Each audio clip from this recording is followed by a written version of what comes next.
brutalized. After regaining the independence 35 years ago, Lithuania feels a duty to guard the bitter memory of past mistakes.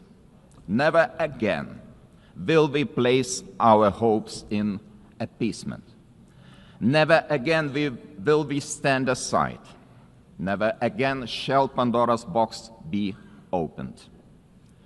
In 1938, it was Czechoslovakia that was abandoned. Today, we cannot abandon Ukraine alone. The war in Ukraine is well into its 4th year. The international community has not done enough to stop aggressor. This is a quest that goes far beyond the usual lines that keep different nations apart. What matters is not the distinction between large and small, or between global North and global South nations, but the basic principles of the UN Charter, which guarantee peace and security across the globe. If one UN member is attacked with impunity year after year by a permanent member of the Security Council, what does that mean for the rest of us? When power replaces law and fear silences the truth, the foundations of the global order begin to crack. And then nobody can feel safe anymore. Ladies and gentlemen, the effects of Russia's war against Ukraine are being felt across the world. This war has sparked crises in energy, migration, and food security, while also deepening global poverty, hunger, environmental damage, and climate change. It all began with the illegal occupation of Crimea in 2014 and escalated into a full-scale invasion marked by systematic war crimes. The targeted destruction of civilian infrastructure, indiscriminate missile attacks, and the forced deportation of thousands of Ukrainian children are not isolated abuses. These are calculated efforts to erase Ukraine's identity and undermine its sovereignty and territorial integrity, all in open defiance of the United Nations Charter. Let me be clear, Lithuania will never recognize Russia's illegal occupation and annexation of Ukrainian lands. Ukraine's borders are not up for negotiation. Attempts to redraw them by force are unacceptable. The United Nations Charter is not a menu to pick from. It is a binding foundation of international order. Ukraine is also not the only target. Russia continues to occupy 2 Georgian regions, destabilizes Moldova, and uses proxies and mercenaries to spread instability across the Sahel, the Middle East, and beyond. These are not isolated episodes.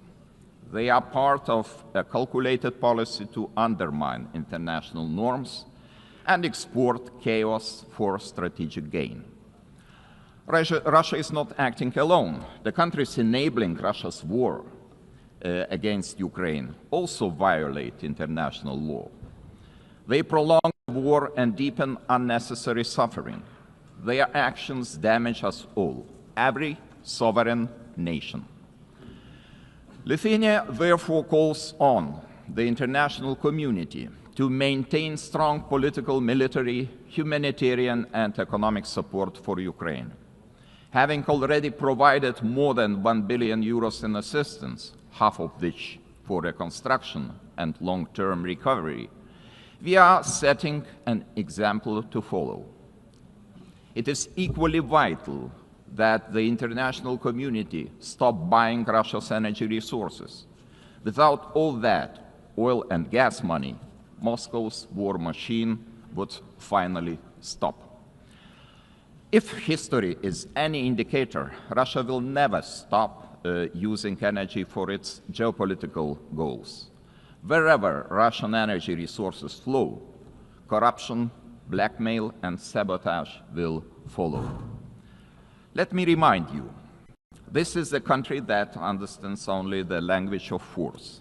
Ukraine's ability to deter aggression will be the decisive factor in the future.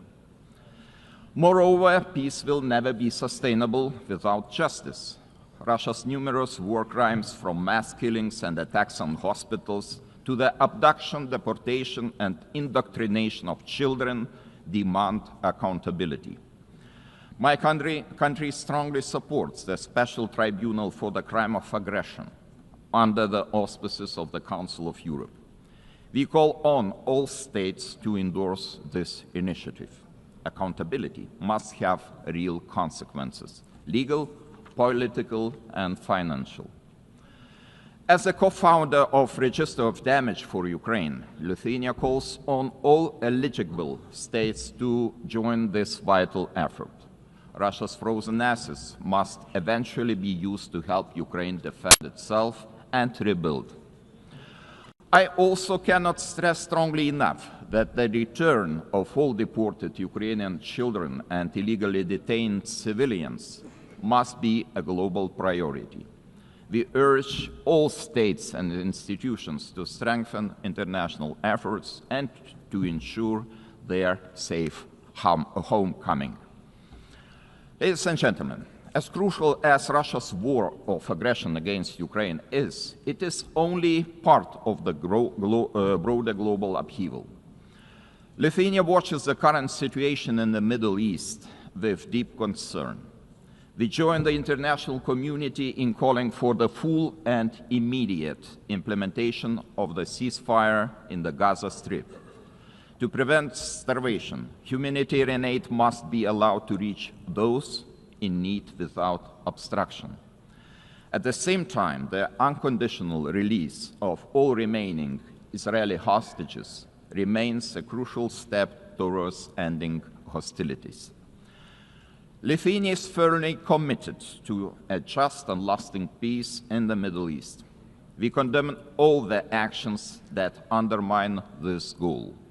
The ongoing mediation efforts led by the United States, Qatar, and Egypt deserve our full support. There is no alternative but to revitalize a credible political process towards a two-state solution, ensuring that the State of Israel and an independent, democratic, contiguous, sovereign and viable state of Palestine can live side by side in peace, security and mutual recognition, with Jerusalem as the future capital of both states. Sadly, many states remain trapped in cycles of conflict, crisis and long-term fragility. It is our shared responsibility to support those in need as destabilization spreads far and wide across international borders, regions, and continents. Our attention must also focus on the growing challenge of disinformation, which is increasingly being used to undermine democratic institutions and destabilize entire nations and societies.